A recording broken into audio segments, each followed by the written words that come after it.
Jamaah yang dimuliakan Allah Subhanahu wa taala, pembahasan kita pada hari ini masih pada hal-hal seputar at-thaharah, dan pembahasan kita adalah tentang ragam najis. Dan ini telah kita sebutkan dua poin besar tentang najis, yaitu apa yang suci dan apa yang najis pada diri manusia. Kemudian yang kedua, apa yang suci dan apa yang najis dari hewan.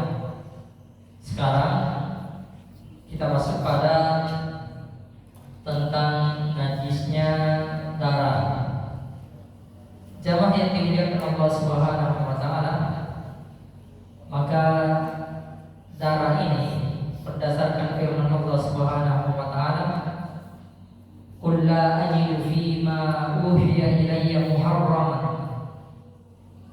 Bahwasanya aku tidak mendapati dari yang diwahyukan kepadaku sesuatu yang diharamkan oleh Allah ala qa'imin yata'amu, tentang makanan, illa yakuna maytatan, kecuali dia adalah bangkai, au daman masfuhan, atau darah yang menyembur, dan seterusnya. Allah khinzir, kalau Allah mengatakan fa innahu rijis, karena itu adalah kotor. Makna dari rijis adalah kotor, artinya najis. Jadi bangkai, darah, daging babi itu adalah kotor, itu adalah najis. Dan para ulama menukil ijma tentang hal tersebut, bahwasanya darah adalah najis. Kata Ibn Abdul Bar, hazal jama'u minal muslimin anna dam al-masfuh rijsun najasun. Jadi sepakat ijma' kaum muslimin, darah yang menyembur, darah yang mengalir adalah najis. Itu dasar dari Al-Quran. Baik, dalam surah Al-An'am ayat 145 tentang najisnya darah. Nah, dari situ nanti akan menyusul tentang darah yang lain. Jamaah yang dimuliakan Allah Subhanahu wa taala, berikutnya kita urus mulai dari yang najis dulu. Itu tadi secara umum, secara keseluruhan. Yang pertama dari atas yaitu darah haid, maupun yang berikutnya sama, darah haid dan darah nifas. Kemudian yang ketiga adalah darah istihadah. Tiga darah ini adalah darah yang keluar dari kaum hawa, dari wanita. Dan ini merupakan ijma juga para ulama akan najisnya darah tersebut. Darah haid itu adalah darah yang keluar secara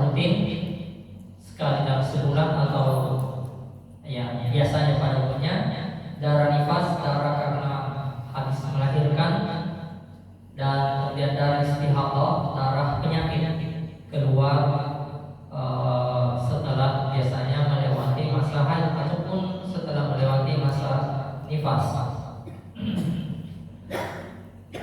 Dalilnya bahwa Asma radhiyallahu anha berkata, "Ja'at imra'atun Nabi sallallahu alaihi wasallam faqalat," bahwasanya istri Nabi sallallahu alaihi wasallam bertanya kepada beliau, "Araita ihdana tahidu fi thawbi?"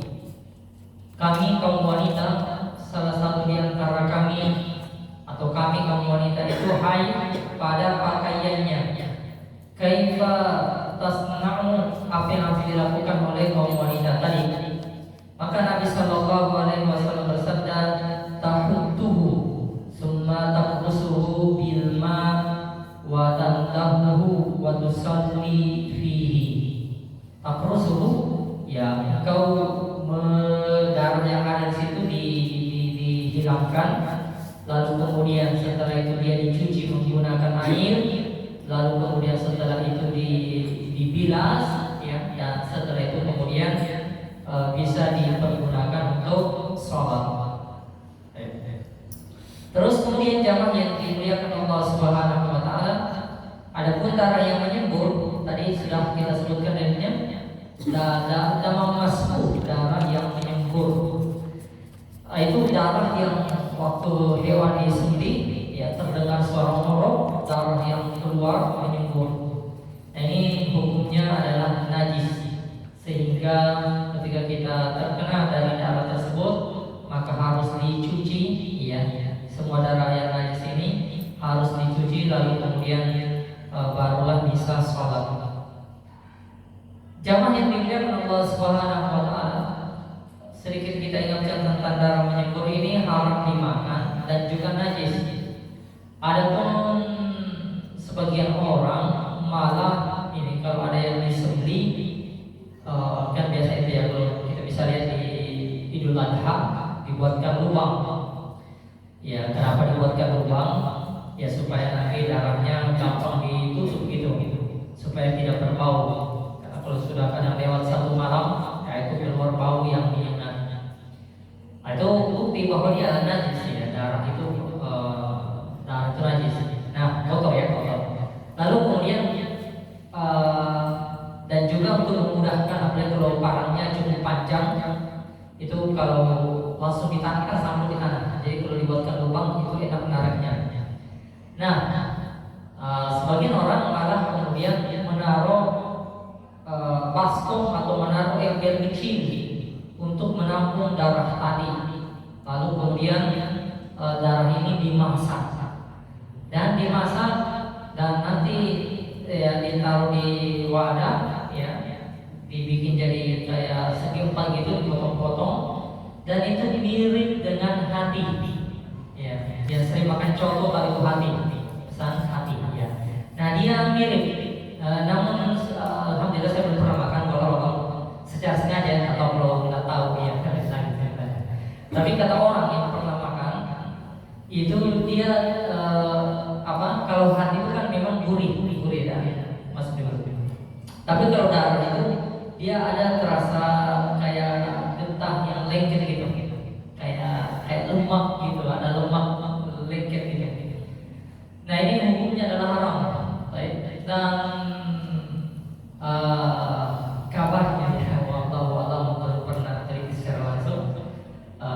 Kabarnya misalnya ada makanan gudeg gitu ya, katanya kadang dimasak, ayam itu dimasak sama dengan ini darah secara tidak memenuhi suhu tertentu, ya.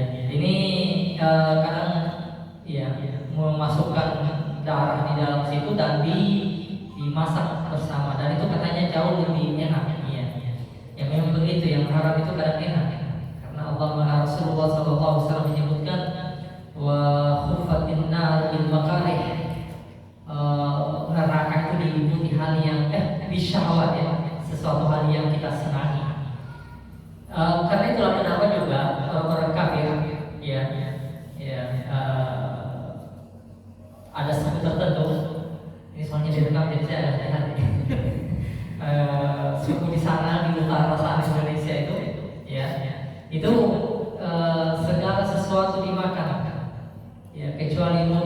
segala yang lewat itu akan dimakan kecuali monyet, itu pun karena keras. Katanya di kampung itu tidak ada kucing berkeliaran, tidak ada tikus berkeliaran, tidak ada kelelawar, karena semua akan disate. Nah, anjing itu di kampung itu, mungkin ngerti ya, di kampung yang mana ini. Anjing itu katanya, ya itu tidak di anjing tidak disembelih. Jadi anjing itu diikat ya di lehernya gitu ya. Baru seolah dipanggil baik-baik, begitu dekat pintu dihantam pintu. Nah itu tujuannya supaya darahnya tidak keluar. Katanya enak sekali dan lebih enak dari babi. Nauzubillah. Ya. Jadi jamaah yang dimuliakan Allah Subhanahu Wa Taala itu hukumnya adalah najis dan haram. Nah ini sudah double ya. Pertama anjing itu haram dimakan. Yang kedua bangkai haram. Makan dengan darahnya haram. Ya double haram. Terus kemudian jamaah yang dimuliakan Allah Subhanahu Wa Taala, ada satu saya lewatkan karena ini filenya bisa sudah diedit, jadi tidak sempat saya perbaiki. Ada satu darah yang tidak najis, yaitu darah orang yang mati syahid. Darah orang yang mati syahid sebab para syuhada yang gugur dalam jihad bersama Nabi Sallallahu Alaihi Wasallam, maka kata Nabi Sallallahu Alaihi Wasallam, mereka diperintahkan idfanuhum fi dimaihim, kuburkan mereka bersama dengan darah luka mereka itu. Ya, kan pasti namanya berperang ya mati. Kalau mati pasti karena terluka, tak mungkin karena cuma lewat-lewat di situ mati tak ada lukanya. Kalau terluka ya pasti penuh dengan darah. Maka Nabi Sallallahu Alaihi Wasallam ya kuburkan mereka dan mereka tidak dimandikan. Orang-orang yang mati syahid badannya penuh dengan darah, maka mereka tidak dimandikan dan darah itu jauh lebih harum dari parfum. Nah itu pengecualian. Jadi itu adalah darah yang tidak najis. Sekarang jamaah yang dimuliakan Allah Subhanahu Wa Taala, ada darah yang lain yang jadi ini darah itu najis secara keseluruhannya, secara keseluruhan dan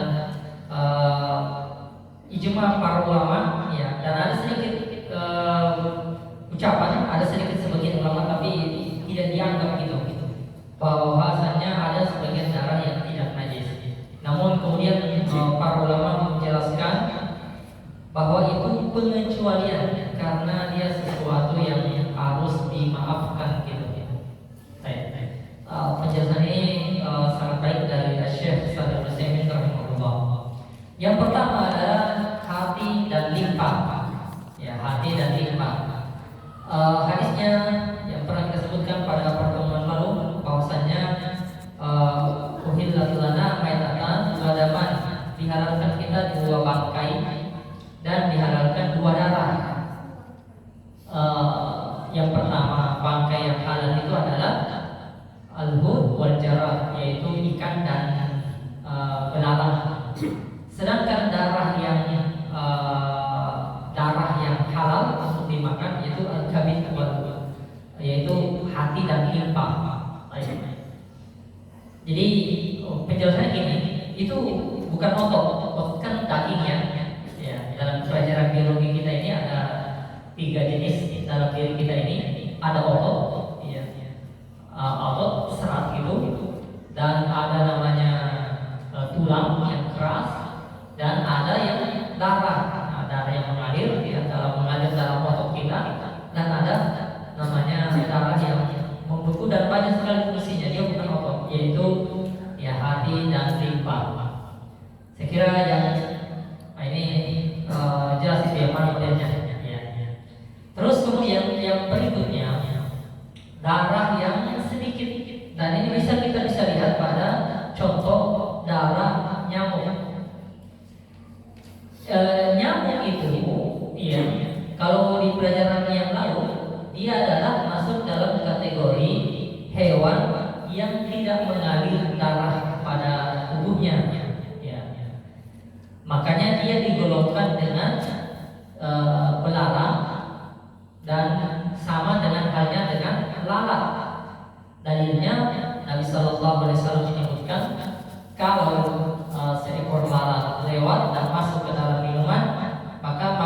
dulu dicelupkan karena di situ ada racun dan ada obat, lalu kemudian dibuang. Nah, bukan berarti dia boleh dimakan, ya. Celupkan lalatnya, minum sama lalat, jangan. Itu tidak boleh, lalat itu tidak boleh dimakan. Jadi sedikit ya tentang masalah makanan ini, sebenarnya dia ada pembahasan tersendiri. Jadi kayak misalnya semut itu tidak boleh dimakan, termasuk juga nyamuk tidak boleh dimakan.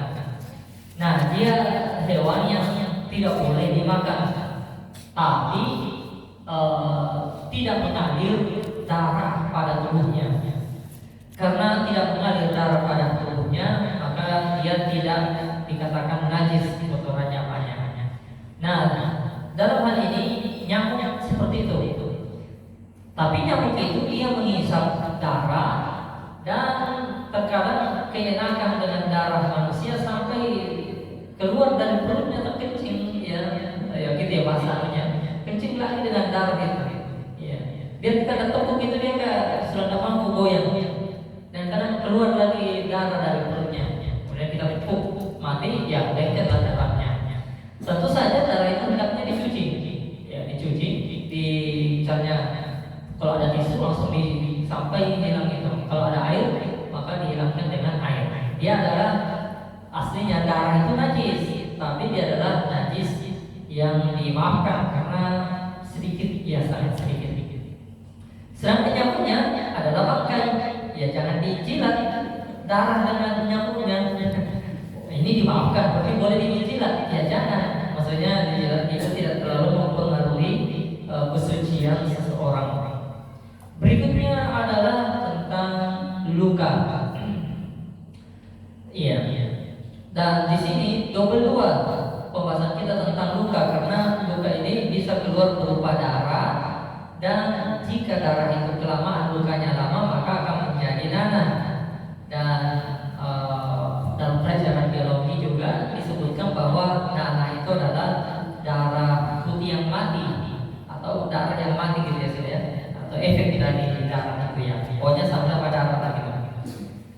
Nah, dalam hadis tentang ini bahwasanya ya dalam peperangan yang diikuti oleh para sahabat bersama Nabi Sallallahu Alaihi Wasallam, dan termasuk Nabi Sallallahu Alaihi Wasallam dalam perang Uhud itu sampai terluka pelipisnya atau pipinya, dan beliau sampai dirawat.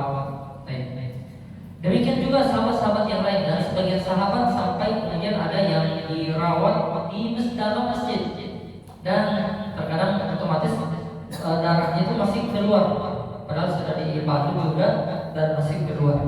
Maka seandainya itu najis, maka tentu ini yang namanya seandainya najis, maka tentu tidak boleh ada di dalam masjid, karena masjid ini harus disucikan. Wa tahhir baiti, dan sucikanlah rumah saya. Masjid ini harus disucikan, dan malah orang terluka dirawat di dalam masjid, dan tidak mungkin masjid selamat dari lukanya. Dan para sahabat waktu itu bahkan mereka sholat dalam keadaan luka. Jadi sebagian mereka sholat dan kadang darah itu masih merembes, ya, dalam keadaan terluka. Bahkan sebagian juga ada yang ya mimisan, terutama di musim-musim yang sangat ekstrim itu sampai keluar darah dari hidung, dan mereka para sahabat tetap sholat dengan itu. Seandainya najis, maka tentu Nabi Sallallahu Alaihi Wasallam akan memberitahukan kepada mereka untuk membersihkannya dan membatalkan sholatnya. Ingat ya, ini dalam keadaan sholat, dalam keadaan sholat keluar luka tadi. Maka para ulama menjelaskan darah najis, ya darah yang keluar. Ingat ya, dama masuk, darah yang menyebut, darah yang sudah keluar maksudnya. Adapun dalam diri kita ini ada darah, bahkan di perut kita ini ada tinja, kita bawa ya selama masih di dalam ya tidak najis. Ya. Tapi kalau sudah keluar, maka dia menjadi najis. Nah, maka para ulama menjelaskan itu disebut kondisi yang darurat. Jadi kalau seandainya ada darah dan itu bisa dicuci, maka hendaknya dibersihkan. hendaknya dibersihkan. Dan para sahabat yang terluka itu mereka sudah berusaha membersihkan luka-lukanya, sudah bersihkan, tapi masih terluka, masih keluar juga darah. Maka disebut darah yang dimaafkan. Jadi seandainya orang sholat, lalu kemudian dia ada luka keluar darah pada tubuhnya, ya, atau misalnya gigisan, atau dari matanya keluar darah, ya nangis darah kata orang. Maka yang seperti ini, ya, seperti ini tidak membatalkan sholat, ya, dan mengenai pakaiannya maka disebut najis yang dimaafkan. Berikutnya yang keempat adalah daging. Daging, dan kita bicarakan adalah daging yang halal itu dimakan tentunya, yang melalui proses penyembelihan. Nah, daging tersebut sebelum dimasak, hendaknya kemudian apa? Ya, dicuci. Mau disate, dicuci dulu, baru dipotong, baru disate. Atau mau di kambing guling apa gitu, tetap dicuci. Ya, lalu kemudian dimakan. Nah, namun para sahabat di zaman mereka, ya ini namanya takrir, ya, persetujuan Nabi Shallallahu Alaihi Wasallam. Di zaman mereka biasa kalau masak daging itu kayak di bagian atasnya itu, ya, yang masak itu tahu. Di atasnya itu kayak ada mengapung-apung itu, dan itu adalah darah. Ya. Tapi sedikit saja. Maka itu juga sesuatu yang dimaafkan. Ada orang dia cuci sampai tidak merah lagi itu air. Wah, itu habis gizinya kalau begitu. Jadi ya cuci lah sekedar, ya biasa rata-rata 3 kali lah. Cuci 1 kali, hilang darahnya, masih merah, ya tidak apa-apa. Ya, sesuatu yang dimaafkan. Yang salah kalau masih lengket betul darahnya situ, ya, masih berlumuran darah lalu langsung dimasak. Hendaknya dibersihkan dulu, lalu kemudian setelah itu, nah kadang ada darah yang naik gitu, ya. Maka sesuatu yang dimaafkan. Beda tadi, ya, kalau memang sengaja darahnya ditampung lalu dimasak, maka itu haram hukumnya. Terus kemudian sama dengan ikan, ya, ikan ini tidak perlu disembelih, namun ya ketika dipotong-potong tetap jalan berdarah, maka darah itu dibersihkan. Dan orang yang kena darahnya hendaknya dia cuci darah tersebut dari tubuhnya, lalu kemudian dengannya dia sholat. Ini yang pertama. Dan yang kedua pada malam hari ini adalah tentang khamar.